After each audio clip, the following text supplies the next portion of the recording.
Yes, ma'am. I want to know where your teleprompter is. Well, I have. That's refreshing. Yeah. Well, thank you, I appreciate it. Yes, sir. I think part of the weakness we have today is that governors and the legislatures aren't standing up to the United States Congress as well as to the courts that are telling them they've got to do all these things. Some of them appear to me that just neglect the responsibility. What would you do as president to help the governors take over the governorship of their states? Yeah, thank you. The gentleman's question related to the important role that governors can play in the discussion and action around federalism, which is the relationship between the federal government and the states. And as you probably know, the 10th Amendment is the cornerstone portion of the U.S. Constitution in that regard. And it says essentially that those things not explicitly granted as powers to the federal government are reserved to the states.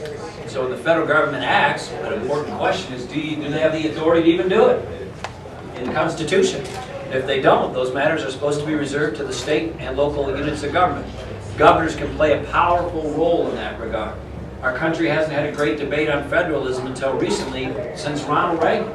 Ronald Reagan used to regularly go around and tell groups about how it was important to devolve power out of Washington, D.C. and decision-making to state and local units of government because it was closer to the people. It's a lot easier to show up at your town hall or your city council and get in the room and give the city council a what for, or go see them at the cafe, than it is to try to chase down your member of Congress if you can ever find them. And so we want to devolve power to the local units of government for constitutional reasons, but it's also a better, a more closely connected form of government for the people. Now what can I do as, what did I do as governor? Well, I was the vice chair of the Republican Governors Association. So I worked my tail off the last year and a half raising money to try to get every conservative governor in the country elected, and we had great success. Haley Barbour was the chair, I was the vice chair. We raised more money than any other political organization in the country, and we were able to gain 11 or so Republican seats. So when you look at Wisconsin and Ohio, the RGA, the Republican Governors Association, played a really important role in those races, and now you've got states' rights governors in all those states, so that's a big impact. And lastly, when I was governor myself, I was one of the few governors that said, I don't want the Obamacare one. I issued an executive order saying, unless it's approved by me or otherwise required by law, we're not taking the Obamacare money. We turned back a good amount. Other questions, comments? Yes? What's your opinion on Obama's view of raising taxes on the rich? Well, President Obama has a, class warfare mentality. And in our country, the measure of how we're doing economically shouldn't be whether some group of people are succeeding. We want people to succeed. That's the American dream and the American goal. The better measurement is the economy growing? Are we providing jobs? And some of you may know, like I said, I grew up in a meatpacking town. When I was in South St. Paul, all those big meatpacking plants shut down. Thousands of moms and dads in my town unemployed, laid off, not certain about their future, unable to take care of their family. In my own family, my mom was a homemaker. My dad, for much of his life, was a truck driver. And my mom died when I was young. I was 16. She died of ovarian cancer. And my dad lost his job for a while, not long after that. And so at a very young age, I learned some things. And when you're a young person and your mom's gone and your dad's unemployed, you get to decide real early in life who you are and what you believe. So for me, I leaned into my faith. I leaned into my family. I leaned into trying to do my share of hard work. The phone rang one day and a guy called and said, look, I heard about your family's plight. So it sounds like you need a job. You show up down here at the grocery store Saturday morning at 6 a.m. I worked at that grocery store for 7 years in the produce department. It was a valuable job, having some money as a stabilized and having some hope and some plans for the future. Learned about the value of education. I was the only one in my family able to go to college. I share all that with you because for me, the American dream isn't some spreadsheet or isn't some theory or isn't some college white paper. I've lived it. I've lived it. And so when people, you walk into a place like this or the VFW in my hometown and people say, well, you Republicans, you're all, hedge fund managers or CEOs or something, you've never walked in our shoes. Yeah, I have. Yeah, I have.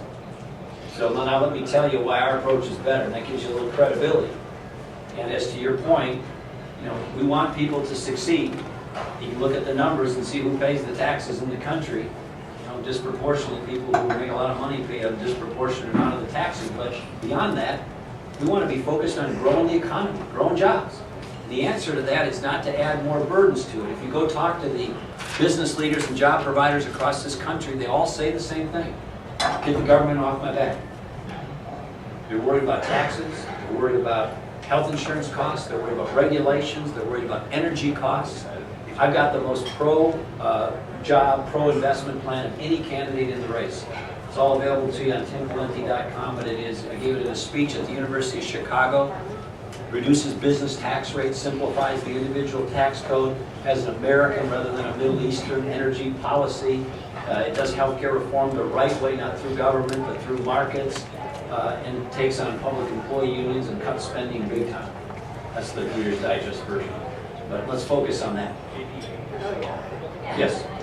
The President and the President's Cabinet provide leadership and ideas, but it's a dysfunctional Congress that passes the bills or doesn't pass them.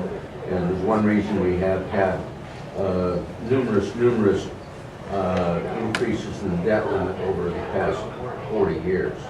And that's, to me, that's part of the problem we did way back then too. How could you handle this dysfunctional legislative body? It's a great question, sir. Well, I can give you two answers. One is, I have never had a Republican legislature in Minnesota. I had a Republican House for a while, but at the end and for a good chunk of the time, all Democrat legislature. So everything I accomplished that I mentioned to you earlier had a divided government in Minnesota. So I've dealt with it. And some of the lessons I've learned is you got to draw lines in the sand, and you got to be prepared to enforce them. So I set a record for vetoes when I was governor. I had the first government shutdown in 150 years in my state. I took more money out of the budget using executive authority in my 8 years as governor than all the 142 years worth of governors that preceded me. So that's one thing, draw lines and stand behind it. But the other thing I would share with you is the problems in Washington, D.C. have been brewing for a long time. Both parties, for a long time, have contributed to this mess. Both parties in the White House, both parties in the Congress. It's fair to say that both parties have contributed to the mess. But it's also fair to say that Barack Obama and Nancy Pelosi and Harry Reid made it exponentially worse. And I don't believe anymore that we can just send people to Washington, D.C., most of them, and just trust that they're going to do the right thing when it comes to spending and living within our means and balancing the budget. So I think the best thing that we can do for this nation's finances is to pass into law a constitutional amendment to force the federal government to balance their budget. I think that's the only way it's going to get done. I think it's the only way in the long run it will stay done. And we, the people, need to take back our government and put some guardrails and limits around these Washington, D.C. politicians. They never have learned the lesson, at least in the modern history of the country, and I don't believe they will unless we put that kind of limit. What do you think about line item veto? I strongly support it. As a governor, I had it. It's a beautiful thing. Sir? Where would you cut in the USDA budget? Well, the USDA budget is an interesting thing. I think it's about $108 billion or so, give or take, a year. And people always say, well, it's farm subsidies. Well, that's wrong. If you look at the bulk of the USDA budget, 3/4 of it or so, or 2/3 of it or so, is food aid to poor women and children. And so when people say cut the Department of Agriculture, the bulk of the money isn't in subsidies to farmers. It's in food aid to poor women and children. So we need to educate people about what the USDA budget really is. And that's the big part of it. As to the farmer part of it, which people get confused, I said, we're going to have to tell hard truths all over the whole country. And look, that means an Iowa. And I would just be wasting your time and my time if we didn't just look each other in the eye and say what we got to do. And we're going to have to phase out some subsidies. One of them's ethanol. I'm a big renewable fuels person. I'm probably one of the best renewable fuels and energy people in the country in terms of governors. However, we can't afford it anymore. And we're sinking. We're drowning in debt. So I told in Iowa when I announced my campaign, it's time to tell the truth. We'll give you a warning. We'll do it gradually. But we're going to phase out the ethanol subsidies. But importantly, I said I'm not just doing that by itself. We're not going to just pick on Iowa and pick on ethanol. We're going to have to reduce all or most of the subsidies in some fashion. And I went to Florida, told people what it's really going to take to fix Social Security. We made a promise to people who are on the program, we should keep it. No changes for anybody who's getting benefits now, and no changes for anybody coming up on eligibility. But if you're here and you're young, you're the next generation coming into the workforce, we're telling you now, in light of increased life expectancies, we're going to have to raise the retirement. We're going to have to do it. We're just going to have to. And if you're wealthy in the future, you're not going to get your annual cost of living adjustment, but if you're middle income or lower income, you will. These are not pleasant choices. They are not popular choices, but anybody who says don't touch Social Security really stands for cutting it dramatically very soon for all beneficiaries, because in current law, once that thing hits a point of insolvency, there's automatic across-the-board cuts baked into Social Security, and I don't want to see that happen. There's similar answers for Medicaid and Medicare. I went to New York and told the Wall Street bankers, get your nose out of the trough, because they got it in there deeper and worse than anybody else, and they should have no more bailouts, no more carve-outs, no more handouts. And the public employee unions, and I'll stop with this example, they can't be getting a better deal than the people paying the bill. And so I told them, we're going to freeze and reform your stuff, because we're not going to have you getting a dramatically better pay and benefit compensation than the people who are paying for it in the private sector. Those are the kinds of truths that we're going to have to tell. So I call it the Jack Nicholson election. Remember when he was in the Few Good Men movie, sitting on the witness stand? He said, you can't handle the truth. I think the American people can handle the truth. They just need leaders who are willing to say it. And if I'm not willing to look you in the eye and say what they are and tell you what I'll do, and if I don't get elected on that, then we're all just wasting our time. I don't want any more fluffy rhetoric, any more, rah-rah nonsense from Barack Obama that doesn't get done. We've got to get this stuff done, and it starts with asking people to hear the truth, to support it in a fair way, and show them a better way forward. And that's what I'm going to do. Yeah? What are some of the key ways that you would reduce the deficit? I mean, that's one Yeah. Well, here's the quick math on the deficit. The federal government takes in about $2.2 trillion a year in revenue. They're spending about $3.7 trillion. So they're overshooting it each year now at $1.5 trillion. And trillion-dollar deficits, as far as the eye can see, this deal that they passed a week ago didn't do anything really. All it did is scratch the surface. But for every dollar the federal government spends, they don't have 40 cents of it. As you're sitting here, they're spending $40,000 or so a second they don't have. If you're here an hour, they will spend $144 million they don't have. It is a Ponzi scheme of the highest order. If they were in the private sector, they'd be indicted. That's how bad it is. So what do? Where does that money go? If you look at a pie chart of federal spending as a circle, and you color part of it red, this part of it red, Social Security, Medicare, Medicaid, interest on the national debt, and a few other entitlement programs, the red part is already over the halfway line. At the rate at which it's growing, it'll be over the 3/4 line within 15 years. Almost all of the rest is defense. There's one small sliver in that future pie chart for the Department of Commerce, the EPA, Department of Education, USDA, parks, prisons, all the other stuff. But in the not too distant future, almost all the money is either in the red part or defense. I do not support cutting the defense budget. We can wind down and should in a responsible and successful way the wars in Iraq and Afghanistan. But our first order of business in this country is to make sure we're secure, and this nation is secure, and that we're defended. So we can slow down the increase in defense, we can make it more efficient, we can reprioritize, but as a basic tenet, we need to maintain our strength in defense. That means we got to deal with that sliver of everything else I talked about in terms of waste, fraud, and abuse and priorities. The real money's in the red part. So I talked to you a minute ago about Social Security. As to Medicaid, I would decide what we can afford each year instead of having it on autopilot, which they have it on. Make them appropriate each year what they can afford and block grant the whole program to the states. Let the laboratories of democracy experiment, innovate, compete, cooperate. If you want to change Medicare currently with the federal government in charge of it, they won't let you do hardly anything. On Medicare, it's a much longer answer.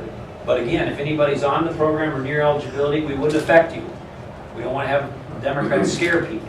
But for the generation coming up, we're going to have to make some changes. One of the changes is going to be we can't just pay doctors and hospitals and clinics for the volume of procedures they perform. We have to pay them for whether the procedures are actually working and whether people are getting better. And so there's a whole performance measurement around healthcare in the future. That's one element that we need to do. But the answer to that is in government. It's using market forces. And then finally, we're going to have to shrink, that other sliver that I talked about of everything else. That's going to have to be reprioritized and adjusted as well. It's not the main piece, but it's an important piece. We'll do one more. Let's do it. Did you have to ask one already? Oh, No, I haven't. But that's yeah, let's fine. we'll squeeze them both in quick. Go ahead.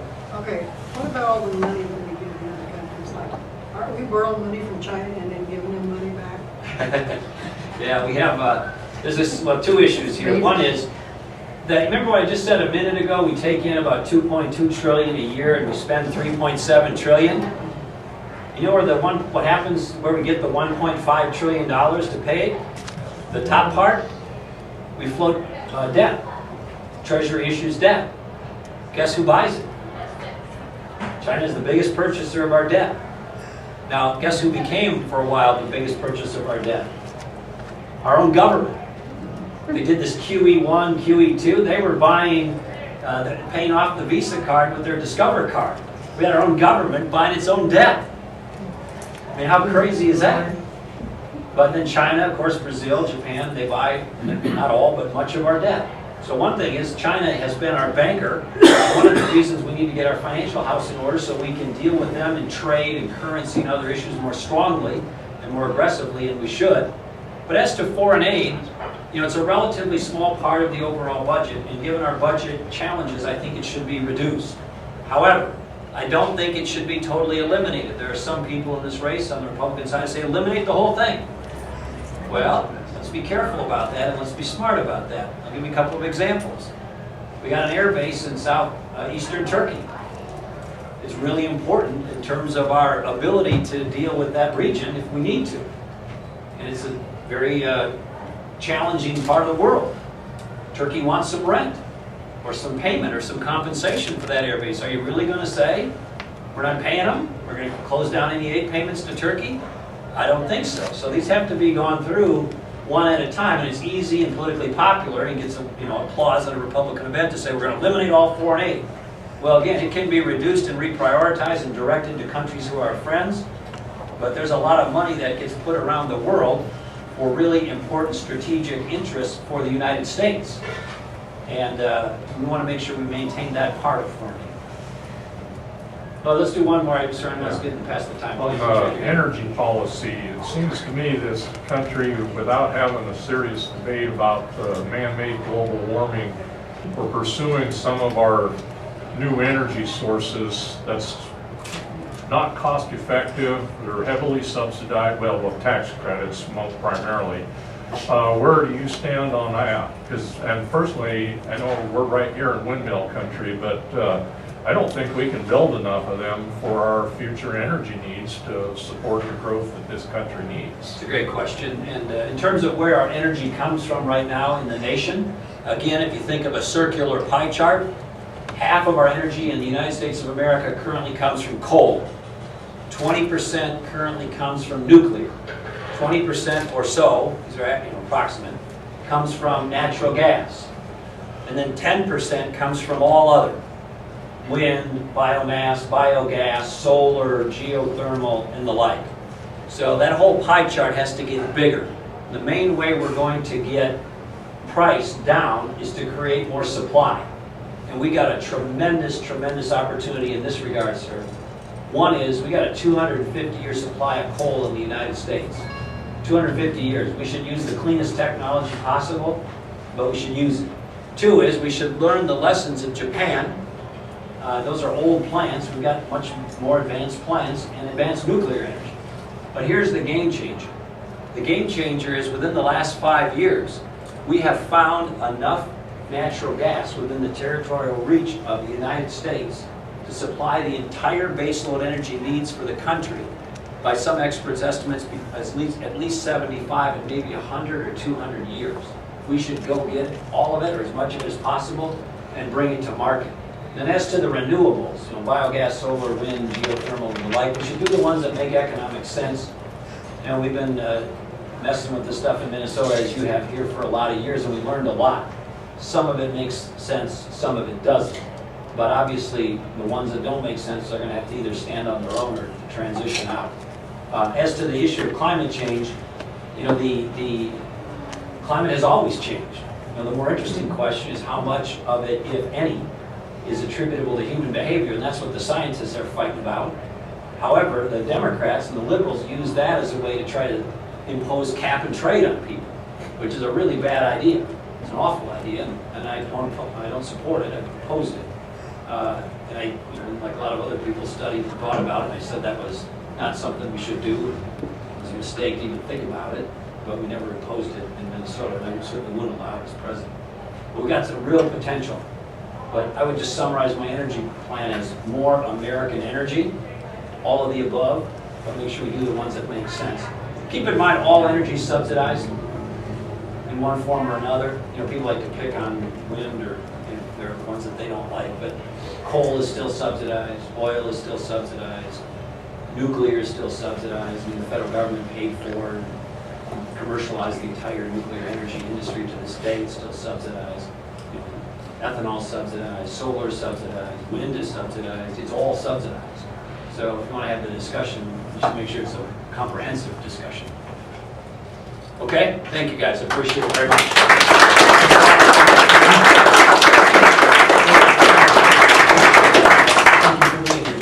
Real quick, just to let you folks know, we're actually be having a bus leaving from the Walmart right over here down the street on Saturday morning at 8:45. It's going to be a free shuttle bus from